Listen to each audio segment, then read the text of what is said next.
For decades, migrants and sex workers have been fighting for labour rights, for safety through decriminalisation and the right to reside, and simply to be heard.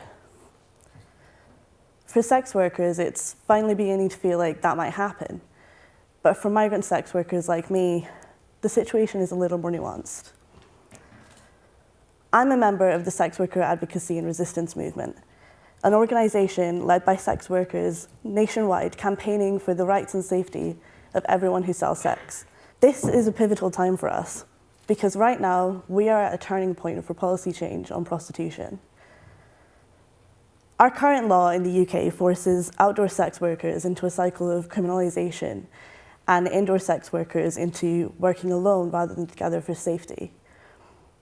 Other factors such as tenancy agreements that prohibit sex work, university contracts that justify the expulsion of student sex workers, and the results of austerity that lead to people doing sex work in the first place all add up to create a dangerous environment for sex workers in the UK. Many agree that the law has to change, and several inquiries and campaigns have launched ahead of government intent to change the law. The question on everyone's minds is, in what direction should it change? Overwhelmingly, sex workers say the best legal model for them is decriminalisation. They point to New Zealand's policy. Since 2003, buying and selling sex has been legal, and sex work is legally regarded as work. This has produced great results, like workers reporting improved working conditions and safety, but there is a glaring problem with this law as it stands. It's still illegal to sell sex if you're a migrant. The justification for this generally comes from concerns about human trafficking. These are concerns that are leading many in the UK to oppose decriminalisation of sex work altogether. Most understand trafficking to mean violent coercion into some form of labour. This is the Palermo Protocol, the internationally accepted definition of trafficking. It defines trafficking as having someone coerced or forced into travel for the purposes of exploitation. In the UK, the Modern Slavery Act does not require that a person facilitating the transportation of another person use force, coercion, or deception, meaning that under this definition, consent is irrelevant. The trafficker doesn't have to be involved in the exploitation of the person, but they ought to know whether they will be exploited. Practically, this means that any sex worker who has travelled to or within the UK with any support from someone that knew about their work is trafficked. Technically, giving a friend a lift to their brothel shift constitutes sex trafficking. This may just seem like a technicality, but it has a huge impact. No matter how small, there is a legal conflation of violent sex trafficking and voluntary sex work. Many sex workers, particularly migrants, are regarded as trafficked sex workers, regardless of what degree of choice they had in entering the industry. And no difference is made between migrants coerced into sex work by a third party and migrants coerced by their economic circumstance. Because of this, sex trafficking is conflated with consensual sex work, leading to dangerously inflated numbers. In 2007, a former Foreign Office minister stated that according to Home Office research, there were 25,000 sex slaves currently working in Britain. The actual number on the report he was referring to was 3,812. The researchers said that even this lower figure should be treated with great caution, but surely enough, that figure has been repeated again and again. It's inflated statistics like these which are used by governments and the media to justify anti-sex work measures, from stigma-laden news articles to arrests and deportations. There is no evidence to suggest that any of these measures does reduce instances of sex trafficking. But that doesn't really seem to be the goal. Measures taken to reduce sex trafficking and exploitation inevitably target those working willingly, and in many cases this is the objective. Let's look at one recent example. Sex workers are increasingly moving from street and brothel-based work to advertising and finding clients online. As any sex worker will tell you, a popular way of working is to rent short-term accommodation to work from for a few days, weeks, or months. Recently, police in the UK reported an uptrend in this form of sex work, which they dubbed pop-up brothels, a sign of widespread sex trafficking. This led to a moral panic in the media with headlines like these. I rented out my home. The tenants turned it into a brothel. Part-time landlords, beware. Shortly after, an all-party parliamentary group released an inquiry giving the recommendations to government to criminalise websites sex workers use to advertise, to criminalise buying sex, and to issue guidance for landlords on preventing sexual exploitation. Throughout the report, nowhere is a distinction made between sex work and sex trafficking. They're treated the same. The group did make one good recommendation: to decriminalise selling sex outdoors. This acknowledged that current laws criminalising this are detrimental to those working on the street. But other recommendations threaten sex worker lives, and all under the guise of stopping exploitation. So let's look at why that is. Recommendation 1 refers to a recent US policy change. Foster Sesta was introduced earlier this year as a law intending to curb sex trafficking. Since its introduction, US sex workers are widely reporting the devastating effects on their income and safety. Many have been forced into street work where there exists no barrier between the worker and the client, where there is no time to screen details against dangerous client lists, and even websites containing these lists have been taken down, alongside networks of sex workers giving each other safety tips and support. Try to imagine it. Advertising online puts a barrier between you and the client. Unlike on the street, sessions don't happen straight away. You've got time to scope out clients without disclosing your location. That's time to agree on services, time to check his details against databases of dangerous clients. This barrier gives you time to change your mind or rearrange. Now, one day you wake up to find that your ad has been shut down. What do you do? Where do you go? We don't have to do a thought experiment. We can look at what actually happened. Sex worker advocacy groups in the US reported 8 deaths in the first week since the law was introduced, and many more missing.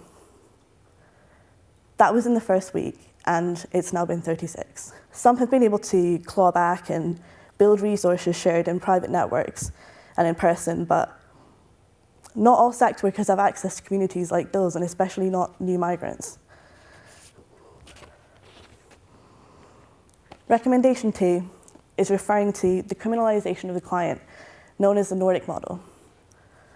Sex workers say that criminalizing clients comes with a myriad of problems, including deterring clients from giving sex workers their personal details that can be used to screen them for safety.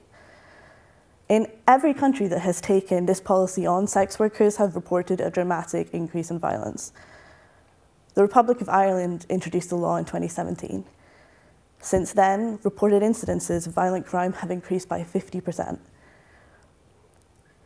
The Nordic model tries to tackle the demand of prostitution, but it doesn't address the reasons that people do sex work to begin with: to earn money. As poverty goes up, so does prostitution. Benefit sanctions, bedroom taxes, tuition fee rises, and more.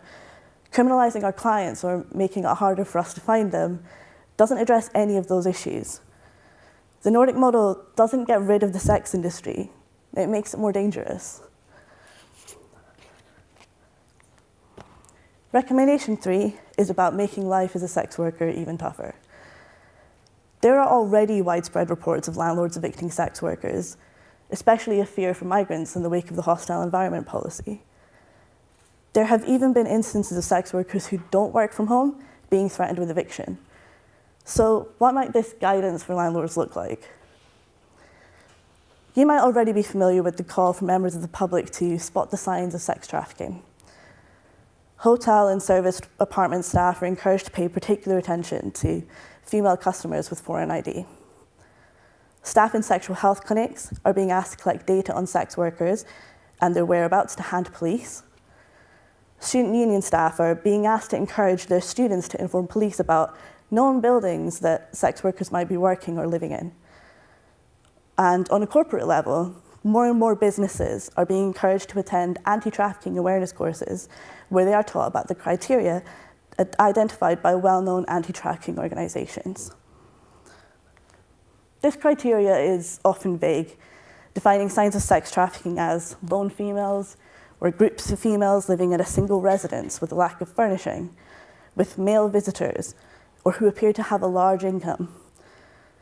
And it also draws particular attention to Eastern European women. This criteria is just as easily applied to any migrant sex worker who has not been coerced into the industry, or to migrant women who are not sex workers at all.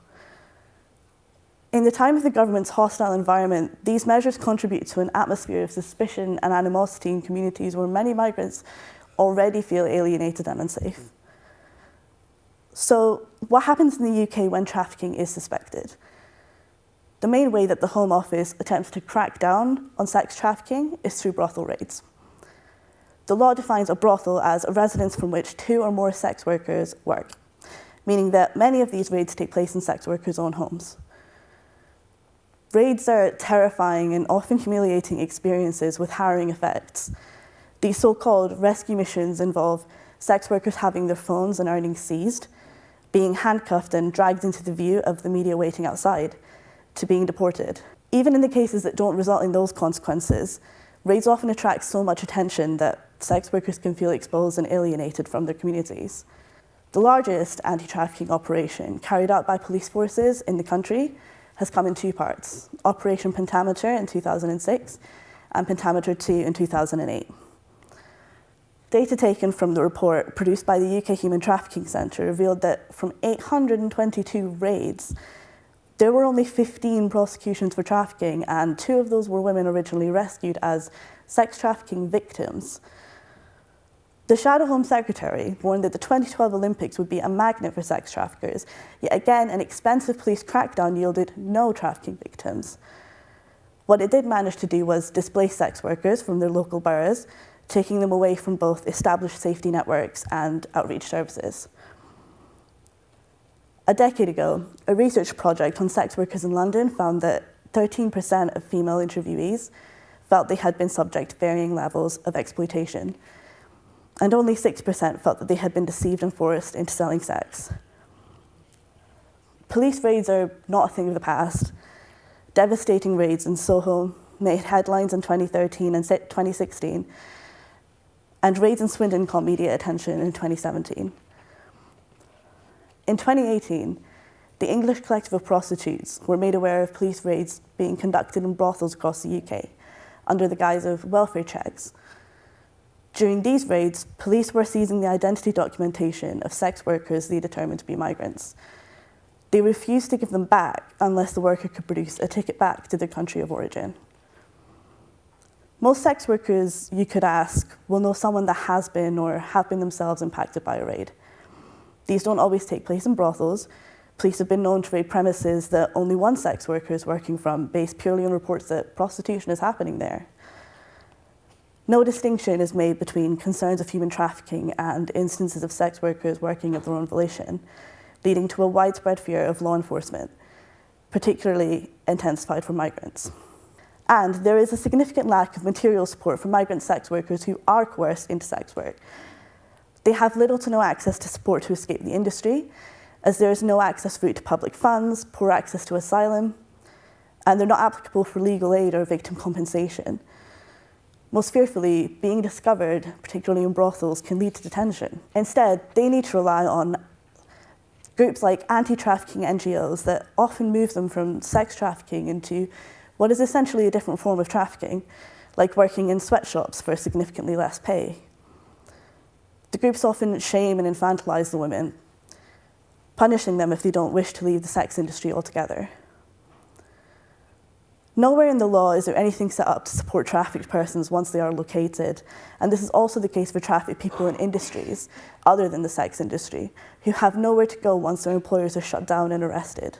They often have no choice but to re-enter the exploitative industry they were rescued from due to financial need. And then there's immigration law.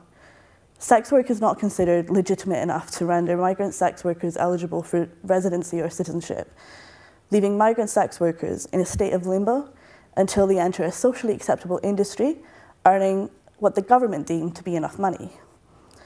Classifying sex work as illegitimate due to its stigma only leaves migrants scrambling for ways to retain the right to reside. Until 2021, migrants coming from the European Economic Area have to abide by their treaty rights that state that in order to stay here, they have to meet one of the following criteria: employed, self-employed, student, job seeker, or dependent on a UK or qualified EEA national.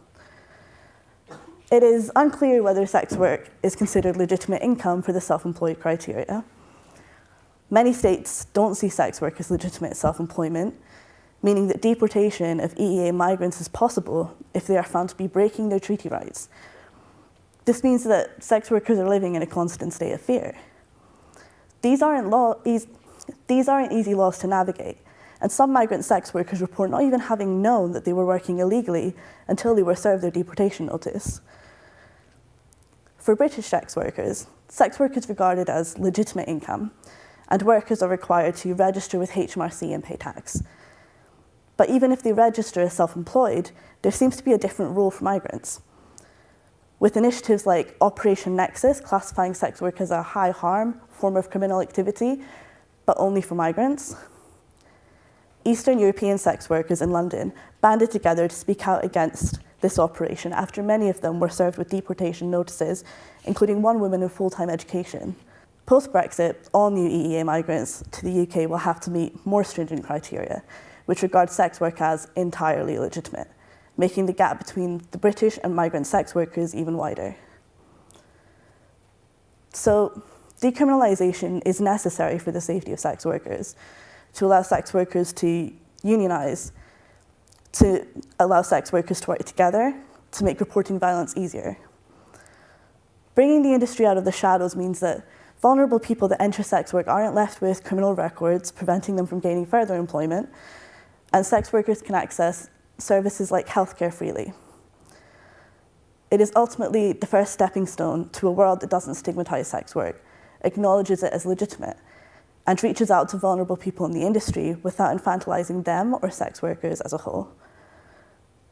In New Zealand, some authorities turn a blind eye to migrant sex workers, but their unstable legal status still leaves them susceptible to threats and exploitation by clients and brothel managers, to brothel raids and eviction, to having to keep things underground for fear of deportation. It's a two-tier system, one population illegal and one not. Among many slogans used in the sex workers' rights movement, one you might have heard is "nothing about us without us." The principles to include sex workers: don't write or debate about us without our input and inclusion. Challenge the notions of the trafficking myth and of raids as rescue, and be critical of measures that set out to protect people by punitively targeting them. In calls for solidarity, labour rights, improved working conditions, and the full decriminalisation of sex work, don't forget about us. Nothing about us without us includes migrants too. Thanks.